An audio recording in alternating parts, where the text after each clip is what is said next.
Next up from Vinegar Syndrome, and one of their older titles, is The Corruption of Chris Miller. As you guys probably know, I'm a big Giallo fan, and this was one that was recommended to me. You've got to pick up Chris Miller. It's a great movie, and I jumped on it. It's one of the titles I knew I was going to get in the Vinegar Syndrome sale. Now, this is a fairly simple kind of tale. We have an opening scene where there is a man dressed as Charlie Chaplin. He's obviously been staying with this woman for a couple of weeks.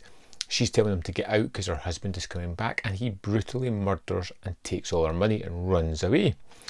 The next kind of scene we see is Barney, played by Barry Stokes, whom is a kind of transient. He's moving about Spain. He's just kind of finding work where he can, sleeping where he can. He finds a barn to sleep in that just so happens to belong to the Miller family. We've got Ruth and we've got Chris.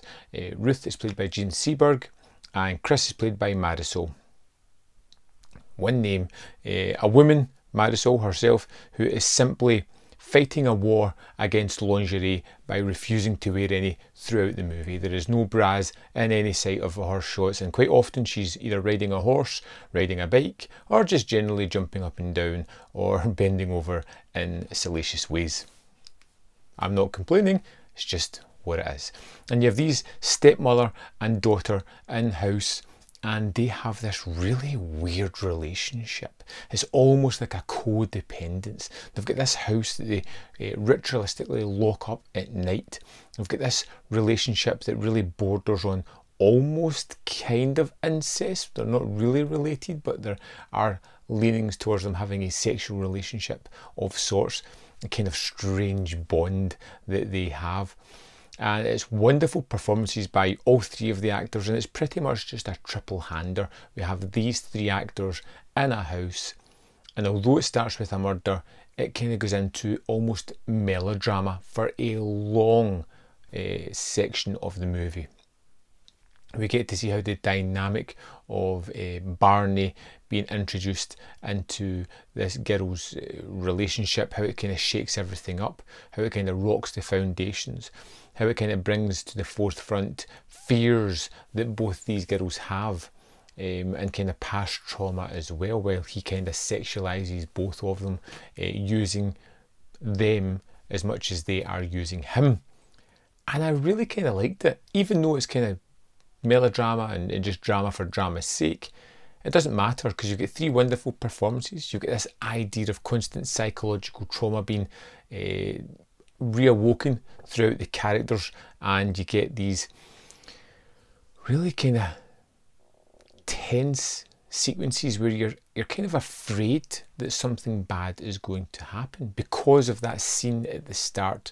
You're led down the path of what is possibly going to happen in this one. There is a grander story as well of a serial killer making his way through the countryside, killing and robbing people. And well, obviously we kind of know a little bit more than most other people watching the movie, but what I really liked about this one is the way it kind of starts off like a typical Giallo movie. Man in a mask, who is going to be the killer, and then it kind of jumps into melodrama, but wonderful melodrama that is really engaging and really fun and really playful within the performances for the three characters that really keeps it alive. And then in the final third of the movie, it goes full on slasher-tastic as we have this slicker masked, sickle wielding killer hunting down people throughout the village, making his way to the house to kill these two ladies, perhaps, possibly. And it's the final kind of third of the movie that really shakes things up in such a wonderful fashion, which I will not talk about here because, hey, spoilers be damned, you want to discover it yourself.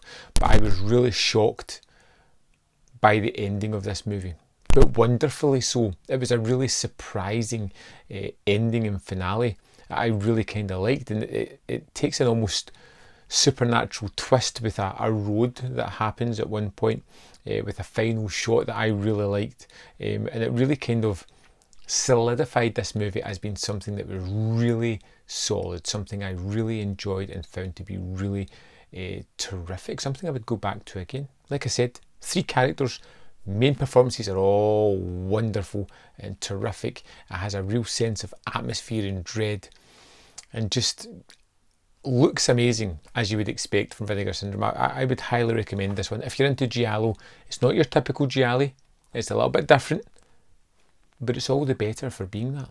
I'd love to know your thoughts on the corruption of Chris Miller. Let me know in the comment box below, and I will see you next time on Man v Film.